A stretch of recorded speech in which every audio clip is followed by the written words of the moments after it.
estava procurando situações que me ajudassem a mostrar como a sociedade tem tratado as pessoas com deficiência desde o começo da história.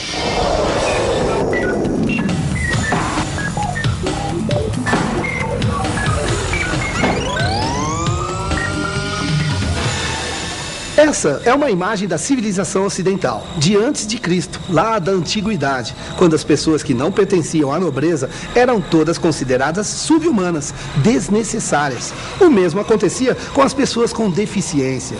Bastava a pessoa ter alguma deficiência física ou mental, ser cega ou surda, para ser abandonada, ficar esperando única e exclusivamente pela morte.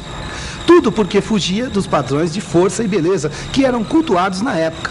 Contam que em Roma e Esparta, as crianças eram preparadas para a guerra desde o nascimento. Pela prática social da época, a criança que nascesse defeituosa, isso mesmo, como se fosse uma máquina que tivesse sido inventada cheia de defeitos, era abandonada para morrer. Ficava exposta num rio, numa floresta ou num deserto. Essa técnica era chamada exposição. Opa, essas imagens não são da antiguidade? Elas devem estar fora de lugar. Essa também não. Essa também não. São todas do século XX.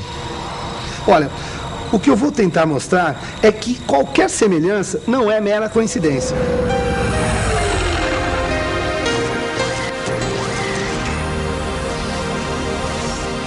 Na antiguidade, a sociedade era composta pela nobreza e pelo povo. Os nobres eram os donos do poder e o povo vivia para produzir tudo para os nobres: vestimentas, alimentos, utensílios, riquezas, tudo. Quem não servia para produzir riqueza, nem para guerrear, não servia para mais nada. Podia ser exterminado sem nenhum problema de ordem ética, moral ou religiosa. Aqui, isso é importante: o nascimento de Jesus, o surgimento do cristianismo. Uma época em que todos eram filhos de Deus, mulheres, escravos, pessoas com deficiência. Mas essa mudança de comportamento tem uma explicação lógica: os milagres realizados por Jesus em suas peregrinações, quando ele curava as pessoas com deficiência. O cego voltava a enxergar, o coxo voltava a andar. E Jesus ainda pregava: todos eram filhos de Deus, criados à sua imagem e semelhança. Então, pela lógica, não poderiam mais ser considerados sub-humanos, muito menos ser abandonados até a morte. Nessa época, considerava-se que todas as pessoas com deficiência tinham uma alma, e isso fazia diferença.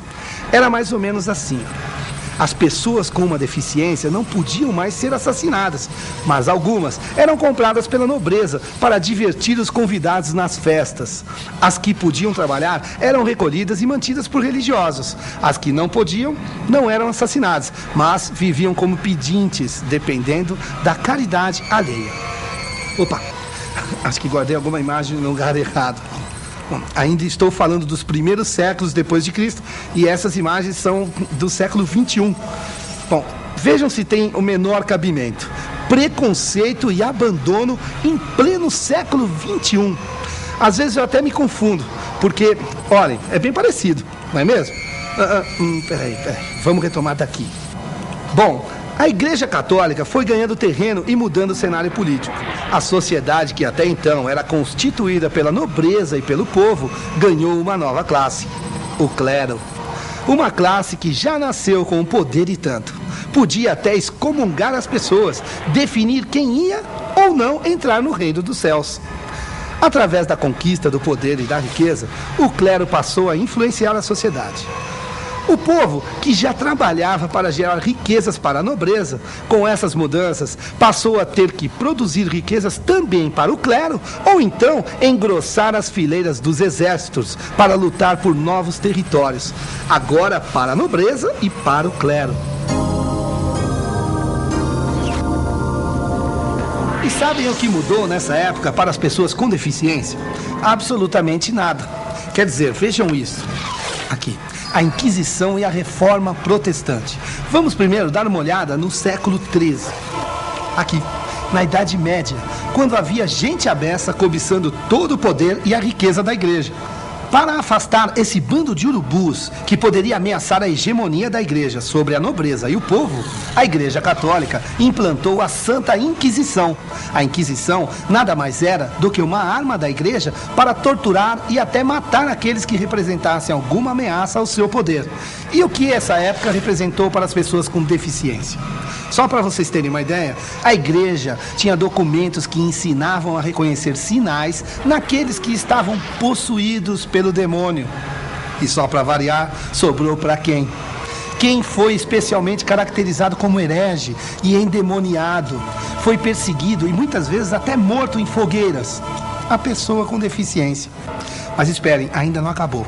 Vamos ver o que aconteceu um pouco mais adiante, no século XVI, aqui, na Reforma Protestante. Uma parte do próprio clero se rebelou contra a Igreja Católica por não aceitar tantos desmandos absurdos e fundou uma nova religião, o protestantismo. E no que isso mudou a vida da pessoa com deficiência?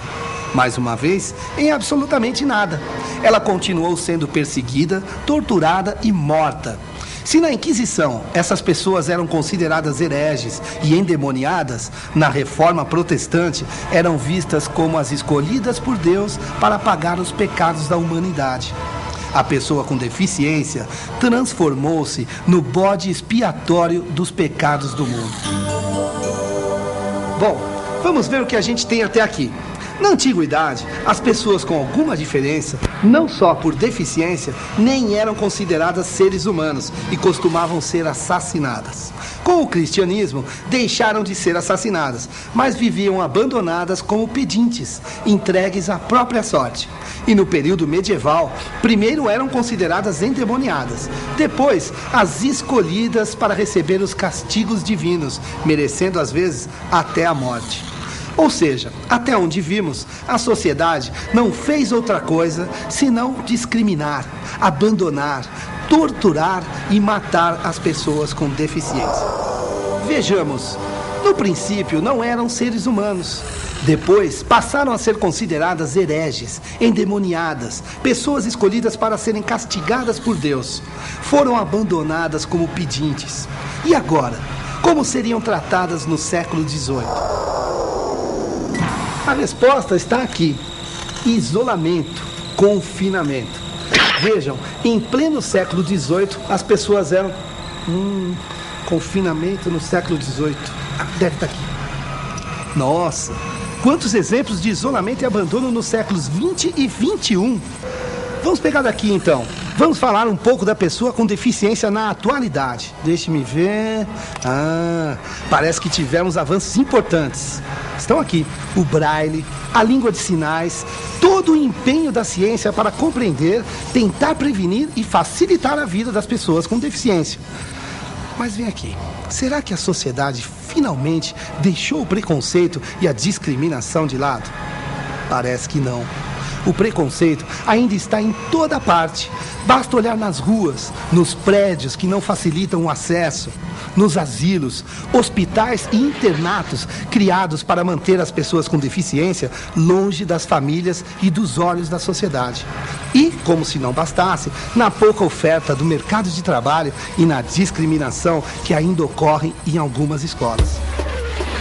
Às vezes, fico pensando, por que será que essas coisas ainda acontecem? Será o reflexo de toda essa história de preconceito, de perseguição e de maus tratos às pessoas com deficiência que acabamos de ver?